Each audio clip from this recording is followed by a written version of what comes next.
Hey, what's up you guys? It's your girl Nisa, not Alyssa, and welcome back to That Nerdy Black Girl Rant show. Today, I'm going to try a different editing style. I'm going to do a little bit of voiceover and a little bit of talking to you guys. So, I feel like every video, I'm kind of just doing something random and new. Like the first video was like all voiceover, last video was all just me in front of the camera. So today let's try a mixture of both and see how that works. But yeah, let's just get into it. So today's video is about last video was about Nubia, one of my favorite characters, and that video really got me thinking not only about Themyscira but also about Wakanda. And so I wanted to compare and contrast, like, Black Womanhood and Black Girlhood within both Wakanda and Themyscira, like in these fictionalized places. I wanted to see how it operates, and how how characters navigate being Black while also being a woman in the United States. Like, I feel like there's something to be said about, because I'm going to be analyzing two characters today, Nubia and Storm, and it's just going to be interesting because they both, Wakanda and Themyscira, they're both like fictionalized secret worlds, and like they're secret, but then the people that are there, they hold such agency and such power within their communities.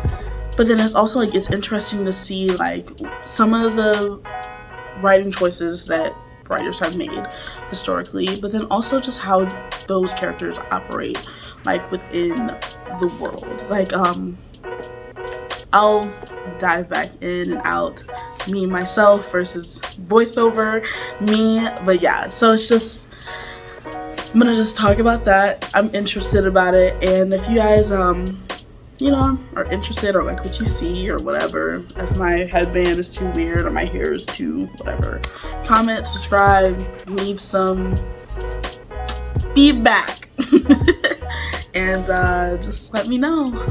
But without further ado, let's get into it. The similarities between these characters are the secret worlds that they belong to. On Themyscira, women have the freedom to live their lives without the fear or threat of patriarchy.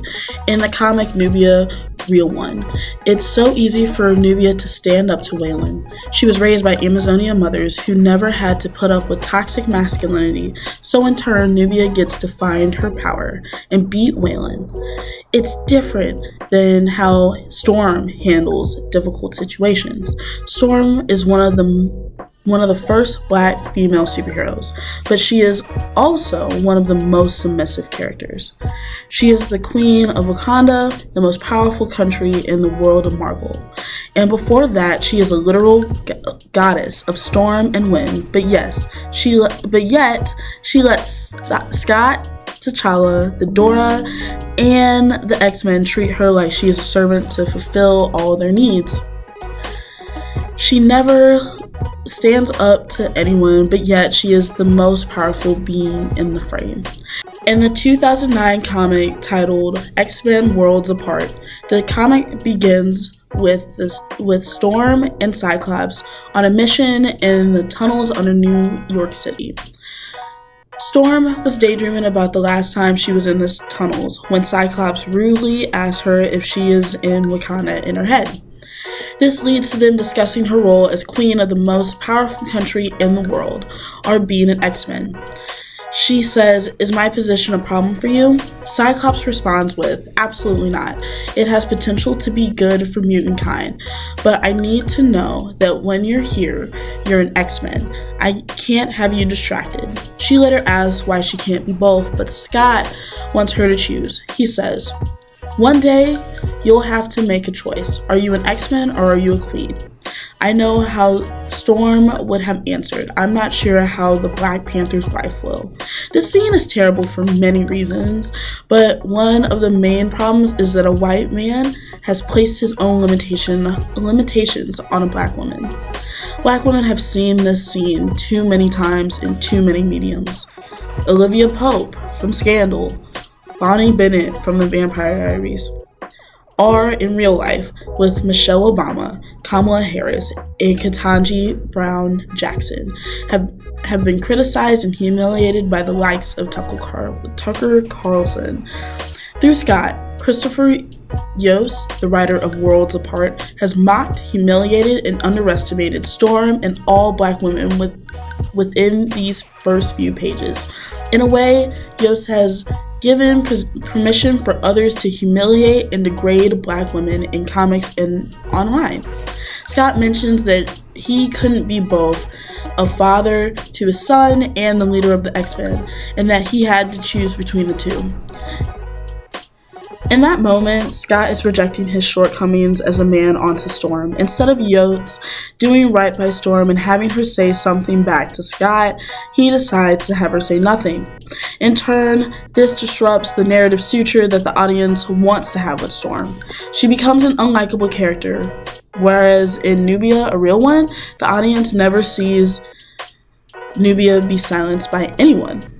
Almost every person that Nubia confronts, she always wins. From her friends, her bullies, the police, and even her parents.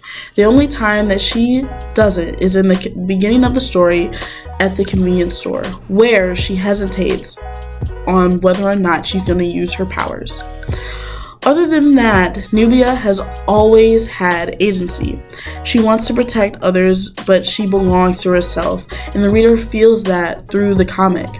Unlike Storm, who has an obligation to Scott in the scene, instead of showing how she is superior to him in every way, she lessens herself to be beneath him. She cannot choose what she wants for her own self-love and sense of peace.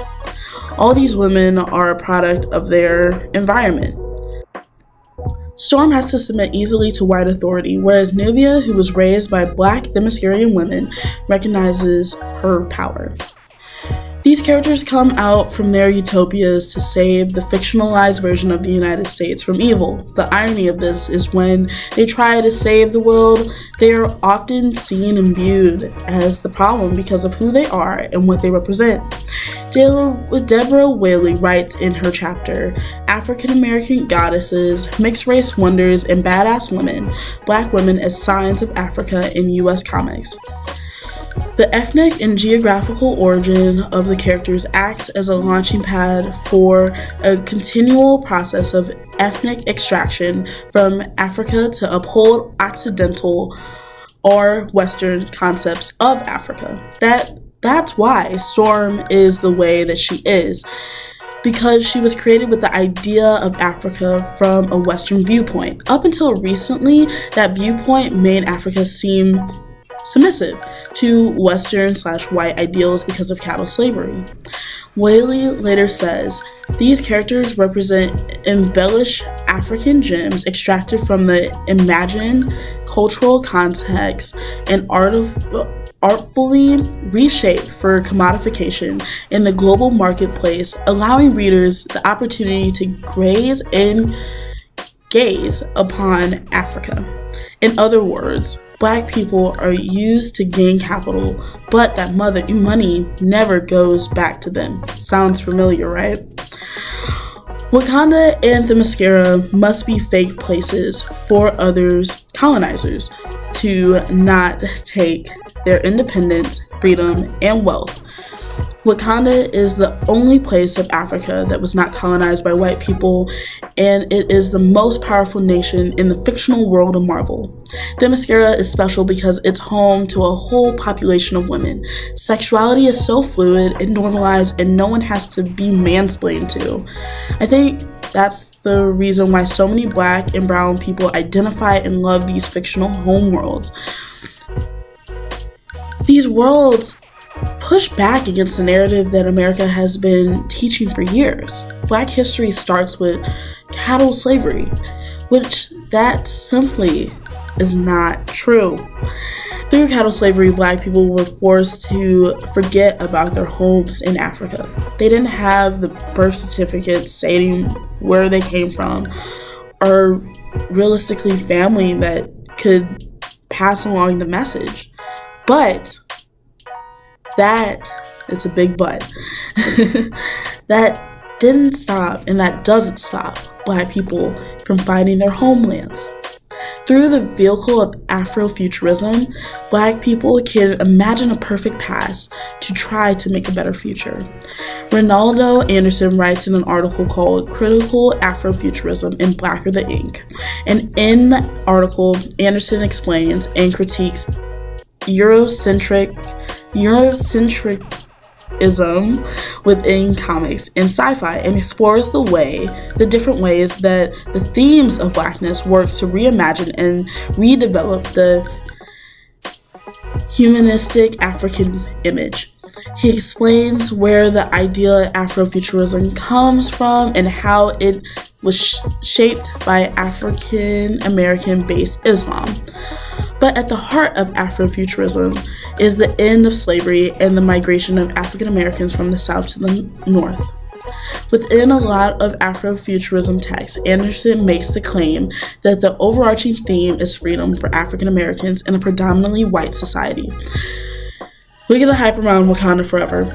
Black people, people in general, came out to celebrate Chadwick's life, but also to come back to this amazing world where Black women are seen as smart and strong warriors, where Black men are seen as heroes instead of thugs or bad guys. Wakanda and Themyscira both push back against the white narrative by refusing that narrative to hold on to their power. What if Black and brown people, Black and brown women, could go back and experience the world without racism? Through these pages, they can. Through these characters, they can. Their homelands are so important, not just to the characters, but to the readers as well. But the characters never stay for long. They always end up leaving their homelands. And once they get to America, it's interesting seeing how they navigate being Black women in America. In X-Men Worlds Apart, Storm is one of the X-Men's leaders and Queen of Wakanda. One would think she would have a huge friend group to lean on, but throughout the story, she is alone because her two different facets want her to choose. Is she an X-Men or is she a queen? Whereas Logan, Wolverine, can be both, an X-Men and an Avenger, and no one bats an eye about it. Storm must make a choice about which place she belongs to. No one else has to make this choice. Stephanie Williams and Vida Altal have different responses to that in Nubia and the Amazons. The comic starts with Nubia's beginning, her responsibility as queen of the Amazons. Before that, she was guardian of Doom's Door, which is a highly important job in Themyscira and is an honor amongst the Amazons. No matter what role Nubia decides to do, she is an important part of the Amazons, and they're always willing to create space for her in their community. So I know that this probably sounds like I'm saying that Themyscira is better for Black women and what have you, but that's not necessarily the case. Like, Themyscira got some faults because, yes, we don't have to deal with patriarchy in Themyscira, but we do have to deal with race and the fact that it took forever for a Black woman to become queen of the Amazons is something to be beheld. And it's not even because of her, it's just because I don't know, part of me is like, was it because the story goes, it's in future state, right? The story goes that Diana's dead, Hippolyta joins the Justice League, so of course who's the who gets to take care of the door? It's Nubia. But I like to ask the question, had Wonder Woman not died, would Nubia be queen? So yeah, like I don't know, we're not here to ask, but like it's interesting. And I'm not saying that Wakanda's bad for women, no, by no means. Like I said, Wakanda Forever came out, and even before that, Black Panther was also a great example of Black girlhood. That being said, though, this particular issue of X-Men Worlds Apart is absolute trash. And you know, part of it is that we do have a white author writing, a white author and a white cartoonist writing and drawing for Storm. Like, she is the quintessential, like, freaking African, like, just, like, I don't know, she just looks like a caricature. Like, this whole issue, like, for me, I wanted to like it so bad, but I couldn't. I could not bring myself to like it, because it's honestly shitty. Like, it's trash. But I say all this to say that when Black creators actually write for Storm and write for Storm and draw for Storm, she ends up being a lot better. Like, I think a good issue, or a good storyline for her is when Nnedi Okorafor, the woman that is who created Afrofuturism, she wrote a comic called Wakanda Forever, taking place like within it's like a 3-part miniseries where we follow a few Dora Milaje. I think it actually takes place right after Roxanne's Gay her run of World of Wakanda. So I think it takes place right after that, because we have Ayo, Anika, and Okoye. You know, they're trying to find Nakia, which is cool. But anyway, they're trying to find Nakia, and like because like they know that she's bad, whatever. But in there we see that Storm interacts with, you know, some of, like, with those 3 Dora. Oh no, with all the Dora, because Okoye, Nakia, Ayo, and Anika, they're all Dora Milaje. But yeah, so like, we see her interact with all of them, and right off the bat, like, you see this like friendship and kinship, and it, you know, Storm really sounds like, I mean, it sounds like she just, I have way more narrative suture with that Storm versus this caricature of Storm, like, that's in X-Men Worlds Apart. I feel for Storm. I, like, you know, yes, I don't want to have to be in a situation where I have to deal with my ex and we're on again, off again, because like in this issue she is on again and off again with T'Challa. It's just the whole thing, whole shebang. But I will say that like Nnedi Okorafor, she really just created Wakanda. Even though it didn't really take place in Wakanda, she really gave us a good sense that like Wakanda is home for Storm, versus like within X-Men Worlds Apart. Like within this comic in particular, I only focused on like a short little snippet of the comic, because this comic is treacherously long. It's 4 issues, which in hindsight is not that long, but it's treacherously long, and it's just bad. Storm is bullied the whole time. Like, it's a bad comic. Like, she's bullied by Scott, she's bullied by T'Challa, she's bullied by the Dora, just everybody. And it's not necessarily their fault, but like, it's also like just weird. Like, it's just a weird comic, and quite frankly, like, I would want to like it, but it was hard. It was just very problematic for me. And I'm just like, again, it goes back to that, you know, what Deborah Whaley said about how these characters are extractions from Africa, or what the West thinks of Africa, and like how it operates. And I think it's part of the reason why like I have a hard time trying to like Storm as a character. Like, yes, she's the first, and like before I did all this research and before I did like everything, like this whole shebang, I would have said, yeah, she's my favorite because, like, like, it's Storm. It's Storm. But I still have yet to actually find a good Storm issue that is not problematic. Like, listen, I know that Nubia is she has a short life compared to Storm, right? There's not a lot of, like, stuff about her, per se. So you have, like, you go from, like, the bad to the good, like, real easy. Whereas, like, Storm is just kind of, like, mosey through a lot of the shit. But, like, with Nubia, somebody has finally taken on that role of making her Nubia. Like she's so good. And it's just like, I don't know, I have a hard time trying to find good Storm runs because, like, even her costume design, like, Storm and Nubia's costume design, totally different from one another. I mean, you really have, like, the male gaze of what a black woman should look like versus the more female gaze of what black women should look like.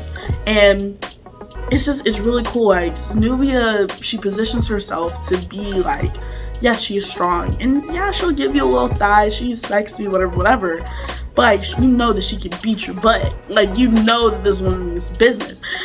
Whereas, like, Storm, it always looks like she is always in, like, she's the sexy, pure ecstasy, like, black woman figure that, like, it's always, I don't know, it always feels like it's just very much, like, sexually motivated. I think that's what it is. Like, Storm is always, like, and I know that she is, like, for me, she operates as a caricature. I know that plenty of black women love Storm, plenty of black people love Storm, and I'm just like, I guess I'm, like, of the minority of the minorities on this one, but you know, it's just, yeah, like, I find myself just,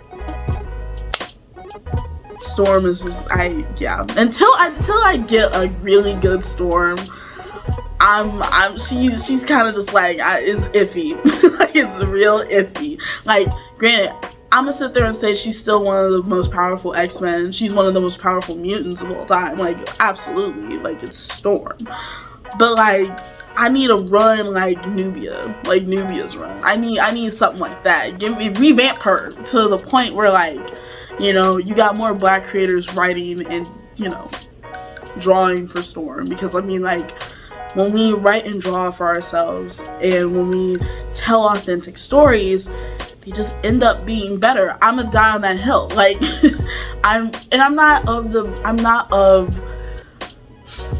like, someone asked me this recently, do I support white creators telling black stories? Or, like, telling people of colors, like, stories? And, you know, I to an extent, I think, like, they can tell the story to an extent. You need to have someone on, like, you need to have black people on your creative team, or that people of color on your creative team to call you out on your shit. Like, I think that's where it lies for me. And, like, you can really tell in a lot of Storm comics that they don't have a lot of, like, POCs in the room. And because, like, she wouldn't talk like this, she wouldn't act like this, she wouldn't dress like this. Like, I mean, come on, be for real. Like, she wouldn't operate this way. And that's the thing that I love about Nubia, is that, like, you have a predominantly black, or, like, you have, like, BIPOC actually writing for her, and it's really cool, and it shows. Like, it really shows. Every story about Nubia, it just, like, you just feel so much. I mean, or at least, like, I feel so much. I feel like I'm seen, I feel like I'm heard, and it feels great. So, that being said, it's just like, I need stories like that for Storm. It's about time. Well, we're well overdue for stories like that about Storm.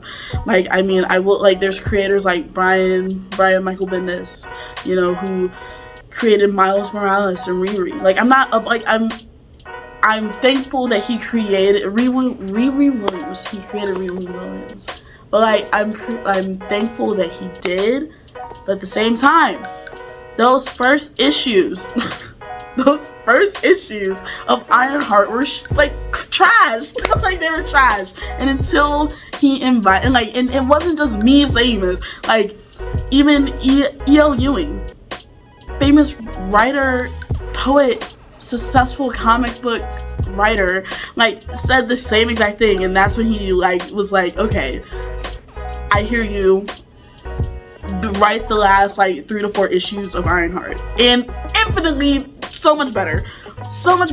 And it's the same way how I feel about Naomi. Naomi is another Brian, like another one of his creations. Like Brian Michael Bendis created that character. Comics, horrendous. Like, so just trash, versus the actual like show, Naomi, and it was so fun. But he gave it to Ava to produce, so it was just like Ava DuVernay to produce it, and it was fun and it was refreshing. And it's quite sad that like that wasn't given a chance, you know, on the CW. And I'm like, I hope that we could get another adaptation, because it was actually really interesting. Like, I love how, like, again, when BIPOC, when Black creators write stories and everything, we subvert audience expectations of what Blackness is, and it's interesting. And that's what I need for Storm. I need that for Storm, and I'm like, I still have yet to see it. And we're making progress through comics, I guess, but that's where we're at right now, so I don't know. But if you like what you see, comment down below and give a like and do all that jazz. And yeah, thank you for sticking with me to this nerdy Black girl rant video. I think I kind of like the style a little bit better as far as editing wise, like give you all the little like spiel about what I'm saying and then talk about it at the end. I think that works. Anyway, so like, comment, and subscribe, and if you're a real one, I'll see you later. Peace.